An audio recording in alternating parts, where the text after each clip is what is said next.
Hello po mga kapatid, ngayong gabi po ay tayo'y tutungo sa ating Friday devotion na may topic na Rekindling Our First Love When Our Love Grows Cold. Makikita natin yan sa Jeremiah 31 verses 2 to 5. Ngayong buwan po, araw po ng mga puso, kaya pag-uusapan po natin ang tungkol sa ating puso bilang Kristiyano. Sabi dito, Jeremiah 31, 2-5, ang pagbabalik ng mga Israelita, ang sabi pa ni Yahweh, ang mga taong nakaligtas sa digmaan ay nakatagpo naman ng awa sa ilang na ang Israel ay naghahanap ng kapahingahan. Napakita ako sa kanila mula sa malayo, kasi mula pa'y inibig ko na sila, kaya patuloy akong magiging tapat sa kanila. Muli kitang itatayo, marilag na Israel. Hahawakan mong muli ang iyong mga tamborin, makikisayaw sa mga nagkakasayahan. Muli kang magtatanim ng ubas sa mga burol ng Samaria. Magtatanim ang mga magsasaka at masisihan sa ibubungan yon. Amen. Ano nga ba ang meron sa loob ng Jeremiah 31, 2-5? Bakit to nabanggit yung usapang puso? Bakit siya bagay sa tema ng month of February? Bago po tayo magpasimula, gusto ko po sanang pikit natin ang ating mga mata at dami ng presensya ng Diyos. Lord God, we worship your holy name. Maraming salamat po sa araw na to at pinagbigyan niyo po kami ng pagkakataon na magkasama-sama sa inyong gawain. Miski po ito ay online, sana po patuloy niyo po kami patnubayan sa araw-araw at sana po may matutunan po kami sa aming pagbubulay-bulayan ngayong araw. In Jesus' name we pray. Amen. Okay, yun po. Rekindling our first love when our love grows cold. Sino po ba dito yung mga in love? Sino po ba dito yung mga may crush? Diba? Pero bago po natin puntahan yun, mas maigi po na isa-isahin po natin. Discuss it piece by piece. Ika nga nila. Sabi dito, naka-highlight siya, our first love. Alam naman natin, lalo na sa mga Korean novela, di ba, sa mga love story, lagi natin naririnig tong mga katagang to. Itong mga salitang to, ito yung mga unang namumutawi kapag nararamdaman nila yung first love. Sabi dito, it's you. You're a gift from above. Nakarinig na po ba tayo ng ganito? Maririnig natin ito sa mga unang yugto pa lang ng mga magbo-boyfriend, girlfriend, unang yugto pa lang ng mga mag-aasawa, mga bagong kasal. Pero tignan natin yung sinasabi ng about love na alam ng tao versus sa Christian love, yung love mo para kay God. Kung sinasabi ng tao na you're a gift from above, sinasabi ng tao sa kanyang iniibig, pero alam niyo ba sino unang nagsabi nun sa atin? Si Lord.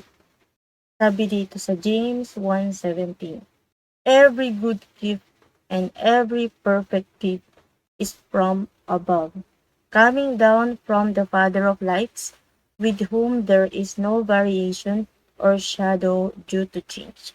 Diba?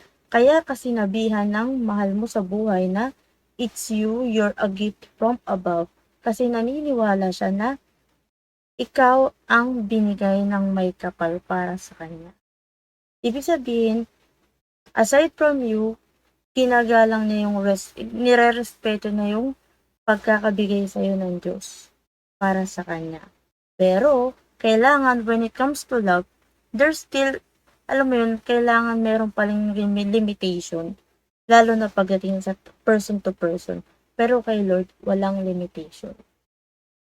Kaya sabi dito, from above. Next, ito maririnig din natin to sa mga inlababo dyan. It's you, you're the love of my life. Diba? Apakasarap pakinggan. You're the love of my life. Hindi lang yan sa mga Korean novela makikita, maririnig. Sa mga kanta, diba? Mga Pinoy songs, or miski kahit anong klaseng songs, maririnig natin yan. Pero alam mo ba, bago pa sabihin sa atin ng ating boyfriend or sa inyong mga girlfriend o sa mga inyong mga asawa na ikaw daw ang love of my life, si Lord ang unang nagsabi niyan. Anong sabi ni Lord sa 1 John 4:19? We love because He first loved us. Napakasarap pakinggan. Bago ka pa magmahal, may nagmamahal na sa'yo. Sino yun? Ang ating Diyos na buhay. Diba? Kaya kung naiisip mo na, ay, single ako ngayong February. Paano kaya na wala akong kadate? Remember si Lord. Nasa tabi mo lang. Biblia lang oh. Hindi mo na kailangan ng roses. Hindi mo na kailangan ng mga tsokolate. Kailangan mo lang Bible. Kasi, we love because He first loved us. Minahal na tayo ng Diyos bago pa tayo makakilala ng taong iibigin natin. Number 3. It's you. You're the reason that I am around. Grabe naman yan. Sabi dito, dahil sa'yo, ikaw ang dahilan bakit ako nabubuhay. Bakit ako nandito sa mundong ito. Pero ang sabi sa 1 Peter 3:15, but in your hearts, set apart Christ as Lord. Always be prepared to give an answer to everyone who asks you to give the reason for the hope that you have, but do this with gentleness and respect. Ikaw ang magbibigay sa kanila, gagamitin ka ni Lord. Pag nakakilala ka talaga kay Lord, hindi pwedeng wala kang gagawin. Meron kang task na kailangan i-fulfill. Sabi dito, ikaw ang inatasan ng Diyos na magbigay ng hope sa mga taong nangangailangan. Ipe-prepare ka niya. Ginawa ka ng Lord dahil meron siyang project or meron siyang purpose para sa iyo na kailangan mo i-fulfill.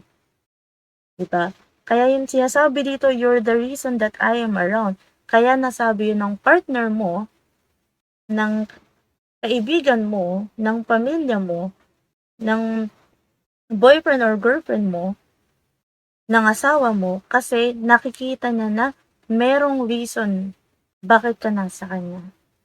Merong reason, merong reason bakit ka niya nakilala. Diba? Kaya huwag mo sasabihin sa sarili mo na wala na akong wala na akong silbi dito kasi, single. Pero no, it's a no-no. Merong reason bakit ka napunta sa isang lugar, merong reason bakit mo siya nakilala, merong reason bakit ka napunta sa ganong sitwasyon. Diba? Bibigyan ka ni Lord ng hope. At gagawin niya yung isang tao, gagawin niyang instrument para ipakilala siya sa'yo. Pero, dahil month of February nga ngayon, try natin mag-insert ng, mga pick-up lines. Kung ikaw ay bago pa lang na nanliligaw sa isang nagugustuhan mo, medyo ganda-ganda mo na. Lalo na't Christian tayong lahat, di ba? Medyo dagdagan mo ng konting hirit. Dagdagan mo ng related sa Bible. Sabihin mo, alam mo, sa Joshua chapter 6, yung mga Israelites, paikot-ikot sila sa Jericho. Na-fall yung wall of Jericho. Ako kaya, ilang beses kaya ako iikot para ma-fall ka sa akin, o, diba? Pwede ka nang, kumbaga, dagdag points na yon. Sino yung mga kinilig dyan? Next, pwede mo sabihin, insertan mo ulit ng pick-up lines. Related pa rin sa Bible. Pakilala mo, sabihin mo, alam mo kagabi, nag-quiet time ako sa Book of Numbers. Hindi ko makita number mo. Diba? Papakilala mo yung word, papakilala mo yung Bible paunti-unti. At the same time, magigain mo yung trust niya. Tapos, alam mo yun, magiging okay na lahat, diba? Pero ang pinaka-main focus doon ay may insert mo yung Word of God. Makakapagtanong ka na. Kaya nga kailangan natin ng reclining our first love when our love grows cold.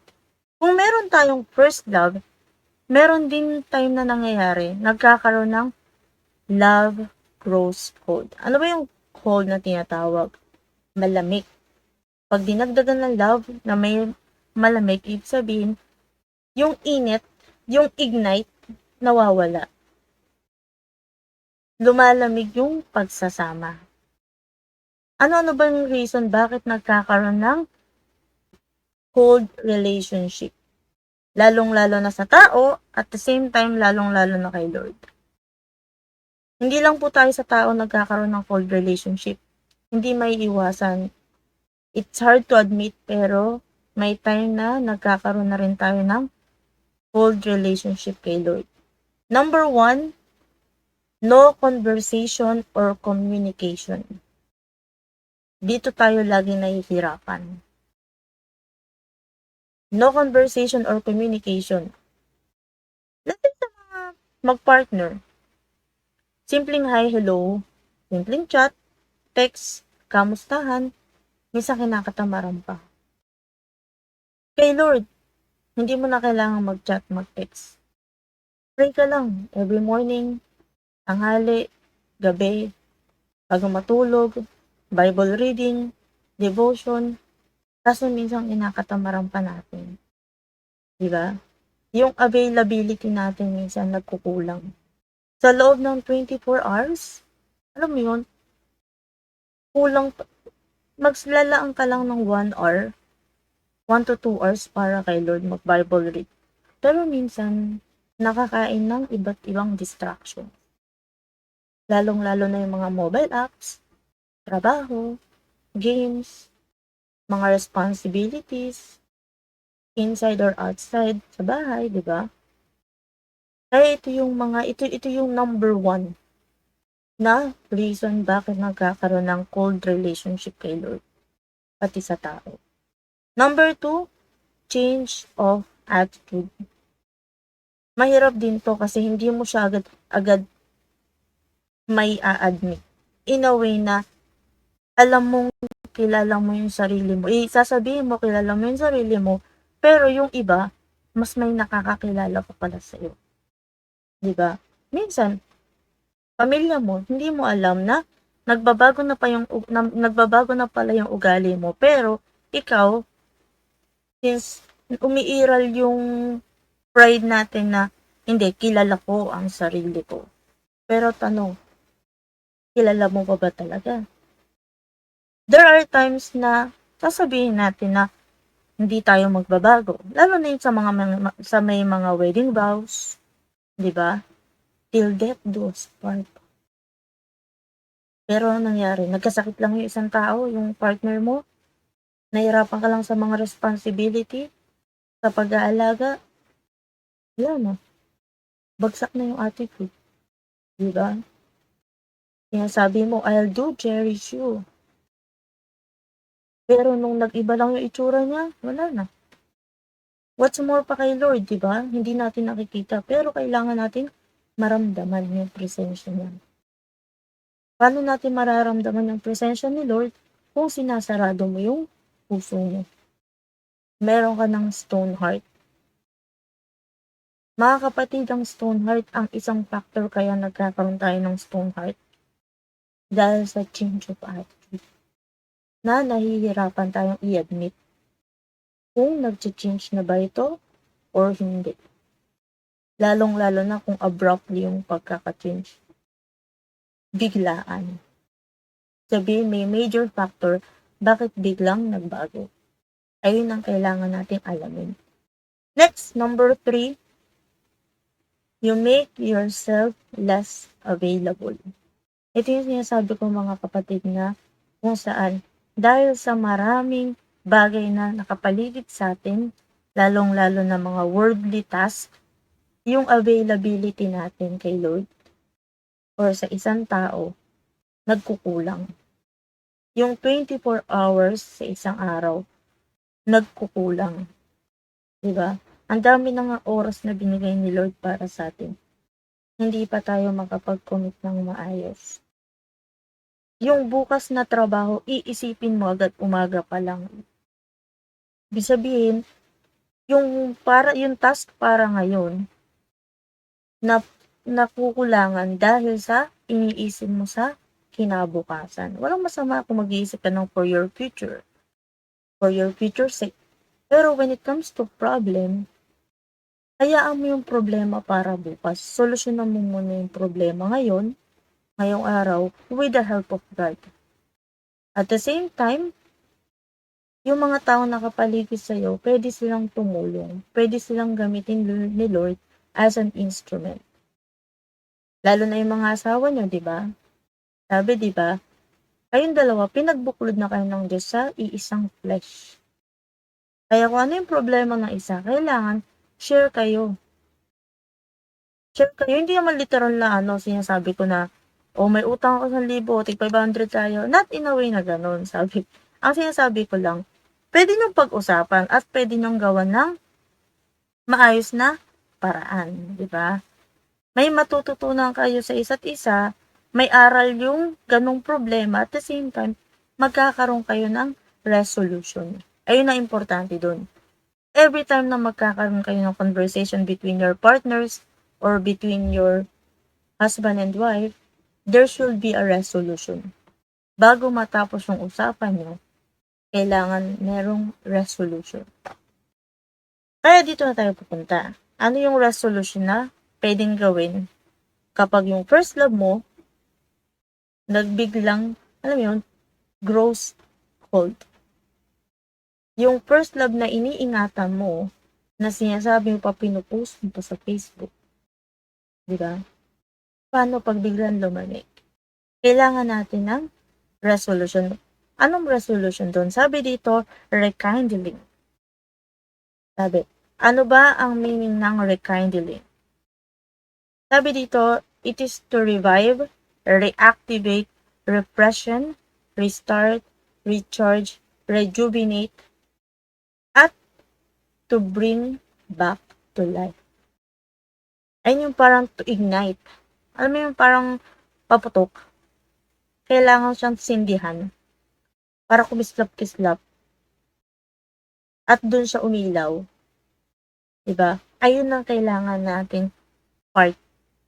Kailangan ng rekindling. Bring back to life. Kung 0% na, then recharge.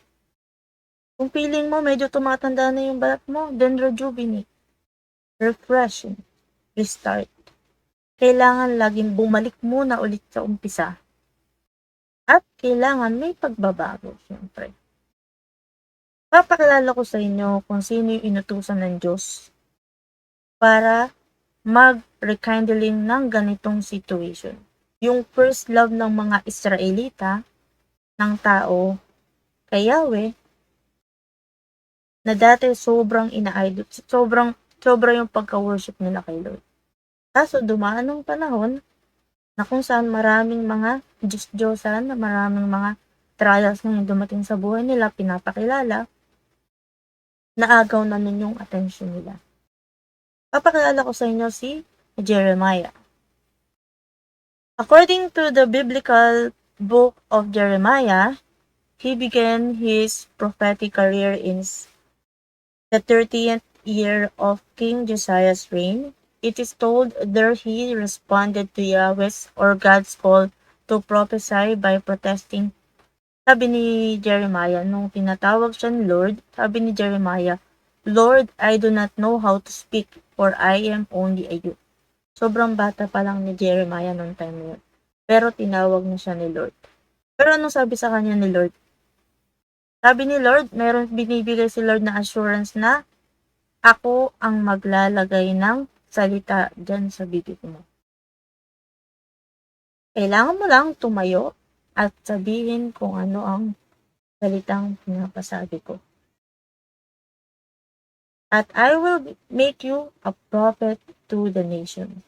Diba? As a trivia, Jeremiah's most important prophecy is concerning about the future regarding New Covenant. Makikita siya sa Jeremiah 31 to 34. Kung gusto niyo pa pong makilala si Jeremiah, pwede niyo pong buksan ang Book of Jeremiah at ang Lamentations. Si Jeremiah described as faithful servant who endured many hardships yet followed God anyway. Sabi dito, endured many hardships. Pag mababasa niyo po yung sa Book of Jeremiah, grabe po yung nangyari sa kanya. Para lang, kumbaga, grabe yung nangyari sa kanya. Para lang ma-share niya yung word of God. Para lang mabigyan niya ng babala yung mga tao, mga Israelita nung panahon niya. Na darating ang panahon na tayo ay sasakupin, sabi niya, ng bansang Babylonia. Pero hindi nakikinig yung mga tao. Meron pa nga dun false prophet na sinabi, hindi yan mangyayari. Nangusap sa akin ng Diyos, pero ang totoong kinausap ng Diyos, si Jeremiah alone. Diba? Meron tayong pa nga na nakulong siya, sa may parang balon, binugbog. Grabe yung hirap ni Jeremiah dyan. Pero, he still remains faithful. Sabi dito, Jeremiah is a Hebrew prophet, reformer, and author of a biblical book that bears his name, which is the book of Jeremiah. And then, afterwards, lamentation, lament. From the root word lament, ibig sabihin, iyak ng iyak siya doon. Panaghoy. Grabe yung iyak niya doon, grabe yung sulat niya doon, kasi nga grabe nakasama yung mga ginagawa ng Israelita. Ayaw na nilang makinig sa kung kani-kaninong, kung sinong prophet yung tinalaga ni Lord. Kung sino lang yung gusto nilang pakinggan, doon lang sila. Go with the flow, di ba? Kung dito, swerte, ganun lang sila. Tapos, kumbaga, sa labas ng templo, ang gagawin pa nila. Sa loob ng templo, mabait sila, pero pag sa labas ng templo, kung sino-sino yung Diyos yung sinasamba nila. Kaya grabe yung panaghoy ni Jeremiah nung panahon na sinusulat niya yung Lamentations. Kaya dito sa rekindling our first love when our love grows cold, kailangan ng pagbabago, kailangan ng resolution na tinatawag. At ano yung resolution na yun? Yung rekindling na sinabi ko. With that being said, with the use of rekindling, magkakaroon tayo ng joyful restoration. Dito po tayo papasok sa joyful restoration. Ano ba yung tinatawag na joyful restoration? Mamaya sasabihin natin. Sabi sa Psalms 51:12, restore to me the joy of your salvation and grant me a willing spirit to sustain me. Diba? Ito ay isang awit na kung saan humihiling kay Lord na kailangan kong ma-restore. Kailangan andito pa rin sana yung joy na tinatawag of your salvation. Ano ba yung biblical joy na tinatawag? Biblical joy is more than a happy feeling. Kung feeling mo happy ka na, lalagay mo sa status mo, feeling happy. Pero dito, iba yung joy. Miski wala kang ulam ngayong gabi, masaya ka pa rin. Kasi ang kinain mo ay salita ng Diyos. Miski wala kang soft drinks ngayong gabi, ang ininom mo ay dugo na nagbibigay ng, which is yung salita pa rin ng Diyos. Sabi dito, biblical joy, it is a lasting emotion that comes from the choice to trust that God will fulfill His promises. Sabi dito, itong biblical joy na to, hindi siya pwede i-compare sa word na happy. Kasi, itong happy, pwede mo lang siya i-claim na happy ka kapag may na-receive ka or kapag meron kang gusto na na-attain. Diba? Pero itong biblical joy na tinatawag, hindi mo pa nakukuha yung nire-request mo or yung hinihiling mo. Pero as long as you trust God's work, na God's work will fulfill the promises, andun na yung biblical joy na tinatawag. Next, restoration. Restoration can be defined as the act of returning something to its former condition. Ayun yung sinasabi ko na babalik ka ulit sa step 1 or babalik ka ulit sa umpisa. Pero yung pagbalik mo yun, andun yung biblical joy na tinatawag. Diba? Makikita natin yan sa Jeremiah 31 1 to 5. Siyempre, isasama natin yung number 1. Kasi, meron dun kakaibang word sa Jeremiah 31:1. Sabi dito, at that time, declares the Lord, I will be the God of all the families of Israel, and they will be my people. Bakit ba magkakaroon ng restoration? Dito natin malalaman bakit. Kung makikita natin dyan naka-highlight, at that time. Sabihin mo, at that time lang naman yan eh. Ano bang meron dyan? Pero hindi natin alam tong at that time na tinatawag. Ambiguous word. Ambiguous word siya. What is ambiguous word? Ito po ay double meaning. Double meaning siya in a way na yung isa may kahulugan at the same time yung isa may nagkiklaim meron pang isang kahulugan. Ano po ba yung mga sample ng double meaning? Kunyari, pagdating na lang sa salitang read. R-E-A-D, di ba? Versus, mamaya sabihin natin, yung read, alam naman natin na babasa. Pero, pag may binanggit kang word na red, R-E-D, kulay pula. Pero, pag may binanggit ka pa isang word na red, ayun po yung R-E-A-D, past tense ng nagbabasa, or past tense ng read. Diba? Medyo nakakalito, pero ibig sabihin lang po niyan ay ambiguous word. Double meaning lang po siya. Sabi dito, at that time, ang ibig sabihin, ito yung return of the exile. Sabi dito, return of the exile, sa Jeremiah 30:1 to 3, restoration of Israel. This is the word that came to Jeremiah from the Lord. This is what the Lord, the God of Israel says, write in a book all the words I have spoken to you. The days are coming, declares the Lord, when I will bring my people Israel and Judah back from captivity and restore them to the land I gave their ancestors to possess, says the Lord. Itong at that time pa lang tinatawag dito, pinapatunguhan ni Jeremiah noong panahon na nagkaroon ng captivity sa Babylonia. Kung tayo po dito sa Pilipinas, sinako po tayo ng mga Espanyol, dito po sila nanirahan, pero iba naman po nang nangyayari sa Babylonia. Sa Israel, ang nangyari, sinakop sila ng mga taga-Babylonia sa pamumuno ni King Nebuchadnezzar. Tapos, hindi lang ganun ang ginawa, sinira yung buong Israel at lahat ng mga taga-Israel, lalo na yung mga kapaki-pakinabang na tinatawag, dinala sa Babylonia. Lahat po. Kaya nagkaroon ng exile. After the captivity, tsaka nung pagkatapos na pinabalik na sila. Kumbaga paunti-unti yung pagkakabalik.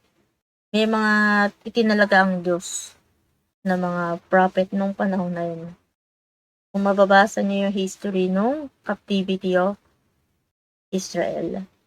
Sabi dito, itong at that time na tinatawag, pagkabalik ng mga Israelita from the captivity, return of the exile.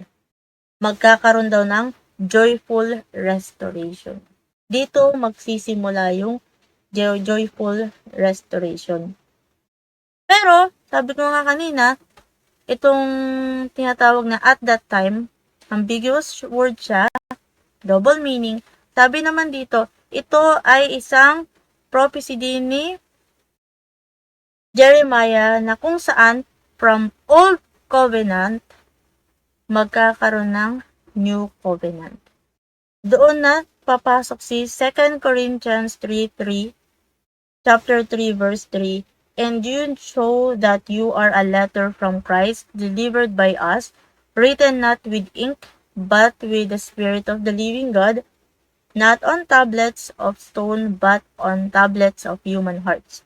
Pero, itong joyful restoration, magkakaroon ng, alam mo, totally pagbabago. Kasi dati, namulat ang mga Israelita, lalo na nung panahon ni Moises, na ang 10 utos, ang utos ni Lord, 10 utos ni Yahweh, naka-enclave siya sa bato. Which is si Lord pa rin naman, si Yahweh pa rin naman ang nag-ukit nun. Pero sabi ni Lord, nagiging iba na yung utak ng mga tao. Nagiging iba na yung utak ng mga Israelita. Hindi na sila literal na nasunod. Kaya kailangan ng pagbabago.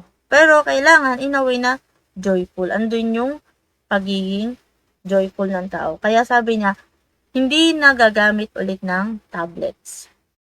Kailangan iuukit ko na ito sa human hearts, sa puso ng tao. Diba?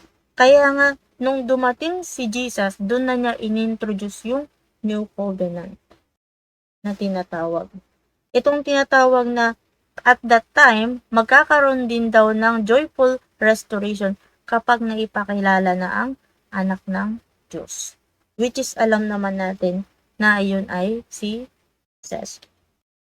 Kaya yun po yung pinaka-reason bakit magkakaroon ng joyful restoration. Dahil sa word na at that time. Return of the exile at yung old covenant turns into new covenant. Jeremiah 31:3-2. Sabi dito, number 1. Remember God's everlasting love. Ito yung promise ni Lord. Makikita pala siya sa Jeremiah 3 verses 2-5. Number 1, remember God's everlasting love. Sabi dito, I have loved you with an everlasting love.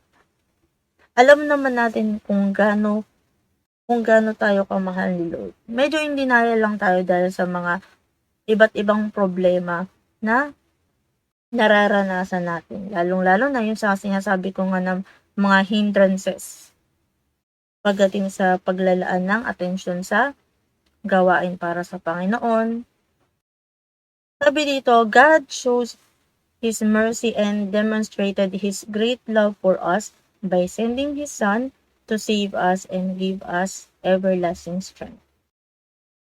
Kung may time na nararamdaman natin na parang alam mo yung parang down na tayo, remember, ultimo si Lord, ultimo si God, sinacrifice niya yung sarili ng anak para lang ma-save tayo.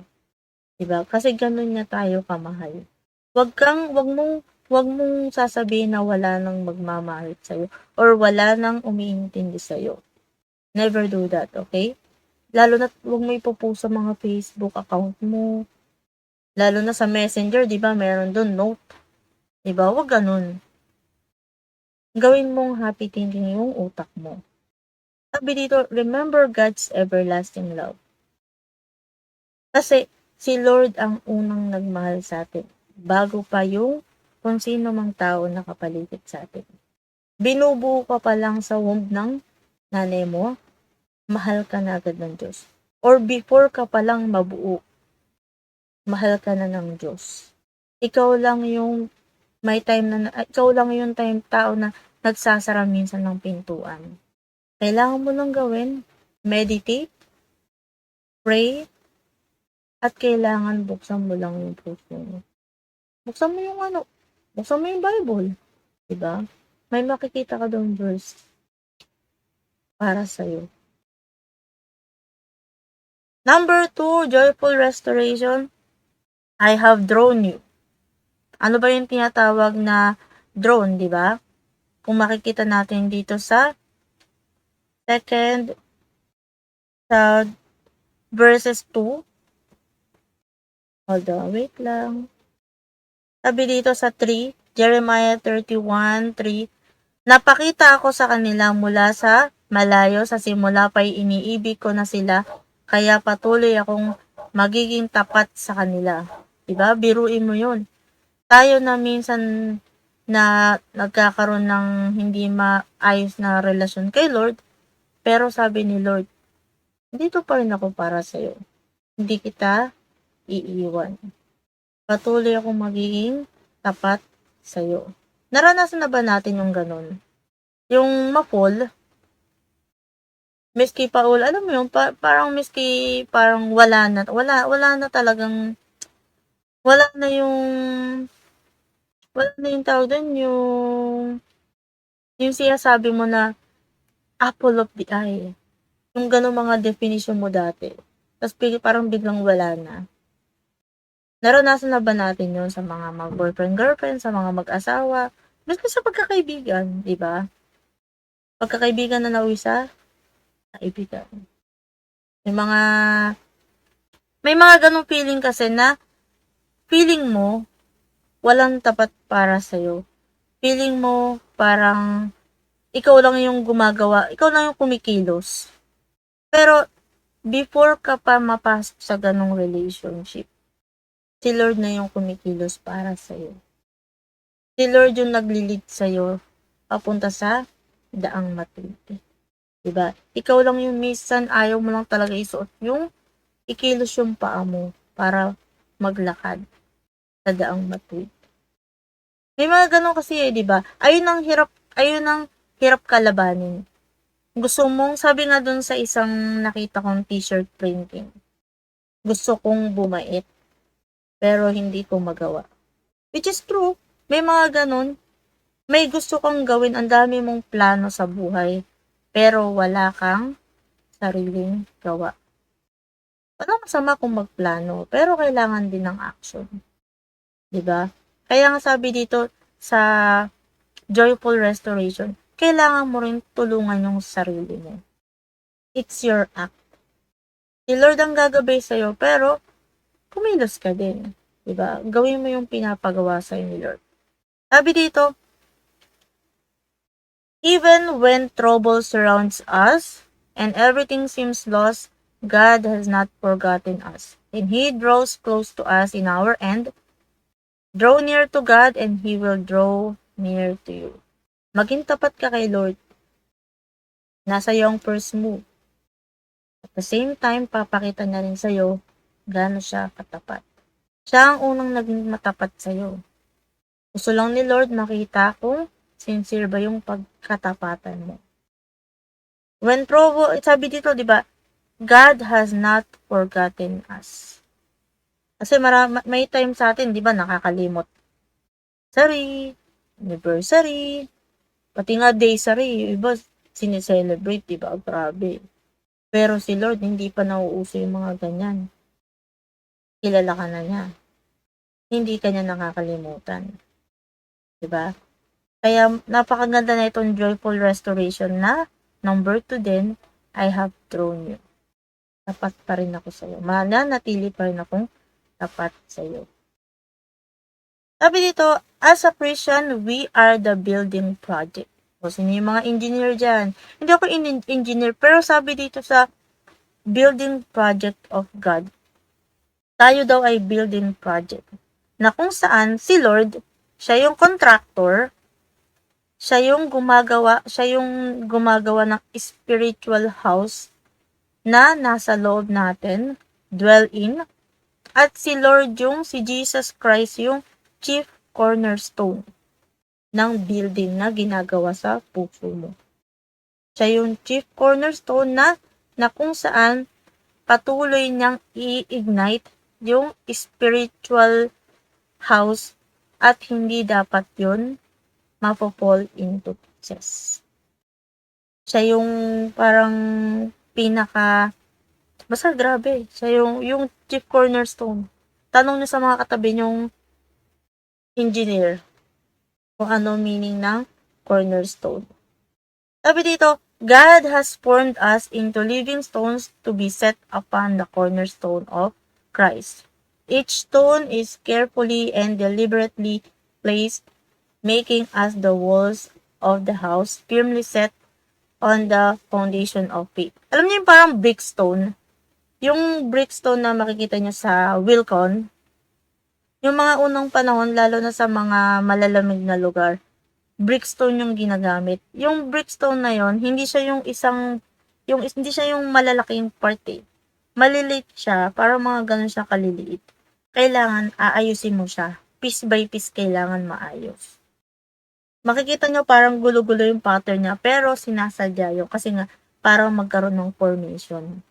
Akala nyo gulo-gulo lang siya, pero meron siyang sariling formation na umaayos ng foundation para sa ikatatatag nung ginagawang either bahay or kung anumang type of gusali. Kaso nga lang may time sa taas at tao, may mga sumisira. Kung sa kahoy ang sumisira, anay, sa atin naman, minsan ang sumisira, kasalanan. May mga, siya sabi nga, di ba, bulok na yung budhi mo. Pero ang reason nun, bakit nagkakaroon ng ganong bulok na budhi? Dahil sa kasalanan. Ayun yung unti-unting sumisira sa atin. Kung tayo ay kahoy, tawag doon ay anay. Yung kasalanan para siyang anay na sumisira. Pero kung titingnan nyo, sabi nga ni Lord, ano promise ni Lord? Lalo sa mga Israelita, I have drawn you. Patuloy akong magiging tapat sa'yo. Paulit-ulit kang pinapatawad ni Lord sa lahat, kabila ng mga kasalanan mo. Diba? Kumbaga sa Noisa School, kung makikita na sa school, mga grade school dito, sino yung mga nalista sa Noisy? Diba? Ang dami na nating pangalan dun sa Noisy kay Lord. Pero binubura niya yun. Tinatapon niya yung papel na yun kasi gusto niya tayong ma-restore. At the same time, pag sinabi ng restoration, gusto ni Lord, joyful ka. Biblical joy ang mararamdaman mo. Number 3, joyful restoration, I will build you. Kanina yung sinabi ko nga, tayo yung spiritual building na ginagawa ni Lord. Sabi dito, I will build you. Jeremiah 31:4-5, I will build you up again, and you, virgin Israel, will be rebuilt. Again, you will take up your timbrels and go out to dance with the joyful. Again, you will plant vineyards on the hills of Samaria. The farmers will plant them and enjoy their fruit. Naka-highlight dyan, build you up. Tapos sa ilalim, Virgin Israel. Alam mo meaning, bakit kaya tinawag na Virgin Israel? Kasi kung i-restore ka ni Lord, alam nyo ba sabi nung unang panahon, hindi panahon ng nung unang panahon, nung sa Old Testament, yung tinatawag na iniquity or yung kasalanan, inihahalin tulad siya sa adultery. Parang nangangaliwa. Mga nakikiapid. Bakit inihalin tulad yung adultery sa Israel?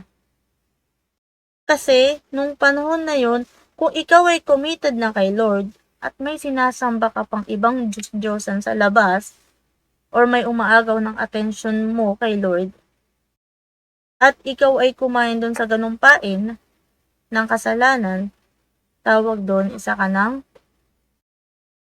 nangangaliwa. Ayun ang pagkakasabi sa lalong-lalo na nung panahon ng Old Testament. Kaya kung makikita nyo, laging sinasabi doon yung word na adultery.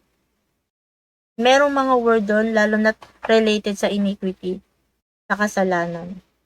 Kaya ang sabi nila, kung i-restore kita, kailangan isa ka ulit, Virgin Israel. Wala ka ulit, kailangan lahat zero at all. Totally flush. Kung ikaw simpleng tao, kung ikaw ay i-restore ko, kailangan ikaw ay totally zero at all. Magsisimula ka, bring back to life. Simula tayo from the top. Parang sa mga practice, di ba? Sa mga sayaw, sa kanta. Okay, guys, from the top. O, di ba? Back to zero ulit, papunta ulit sa pinaka-top. I will build you up again. Si Lord ang tutulong sa'yo para ma-mold ulit yung pagkatao mo. From zero into kung anong numbers pa yun na kaya mong ma-reach. Kaya mga kapatid, sabi dito, whatever hardship we've endured or tough times we've faced, Whatever sin we have committed in the past, God has promised to rebuild our relationship with Him. Madaling magsabi ng amen. Di ba? Lalo na sa mga joyful songs, sa mga praise and worship. Pero tanong, meron ka bang personal relationship with the Lord, with Him? Di ba? Kailangan natin si Lord para ma-ignite, para magkaroon ng joyful restoration, para magkaroon ng rekindling, yung first love natin kay Lord. Kapag may time na lumalamig yun. Dahil sa mga suliranin, sa mga hindrances na nabanggit ko kanina. Kaya may tanong ako mga kapatid, as a conclusion natin. Are you willing to let it go so you can be a first Christian? Ano yung kailangan mga i-let go? Kaya mo bang i-let go yung mga hardship, yung mga pasanin mo, at magtiwala lang sa Lord? Para si Lord ang magre-restore sa'yo. Sabi nga sa kanta ni Elsa, let it go. Let it go. Next, have you ever noticed how busyness has become a way of life in our Christian life? Marami sa atin, lalo-lalo na sasabihin natin, busy ako eh. Walang commitment, lalo na sa mga practice, sa mga devotion, kapag attend ng mga meetings, mga counseling, sa mga pag-meet up sa mga mentor. Lagi na lang ayun yung hadlang. Yung tinatawag na busy moment. Pero sabi ni Lord, ayoko ng mga ganyang mga reason out. Kasi sila yung mga balakid. Sila yung nagli-lead into adultery na tinatawag. Sila yung mga source, sila yung mga reason out bakit ka napapalayo sa Kanya. Kaya ayaw ng Panginoon yung mga yun. Kaya sabi dito, make more rooms in our hearts for God and to keep Him first.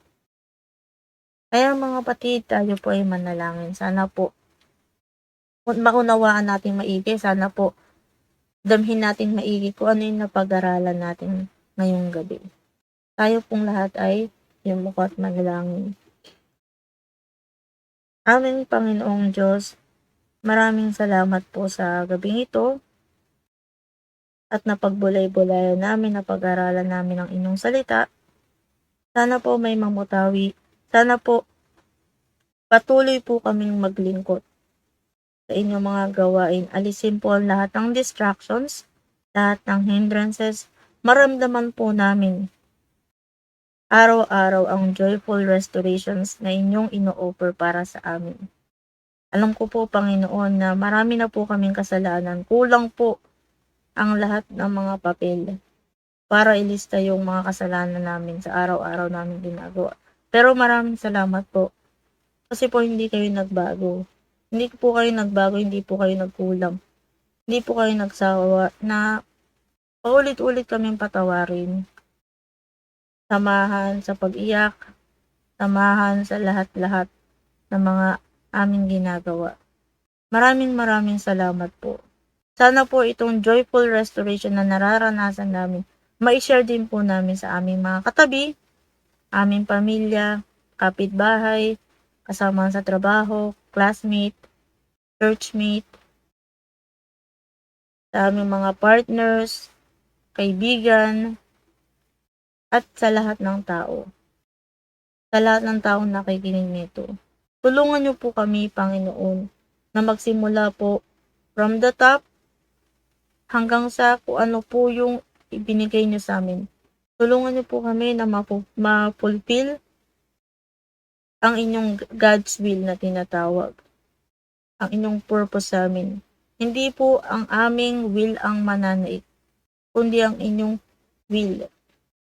Para po magkaroon kami ng patuloy na kapayapaan sa aming kalooban Samahan niyo po kami sa araw-araw, mahal na mahal po namin kayo, Panginoong Hesus. Ito po ang aming samot panalangin, tanging pangalan ni Jesus. Amen. Maraming salamat po at kita-kita po tayo sa Sunday. Good night po.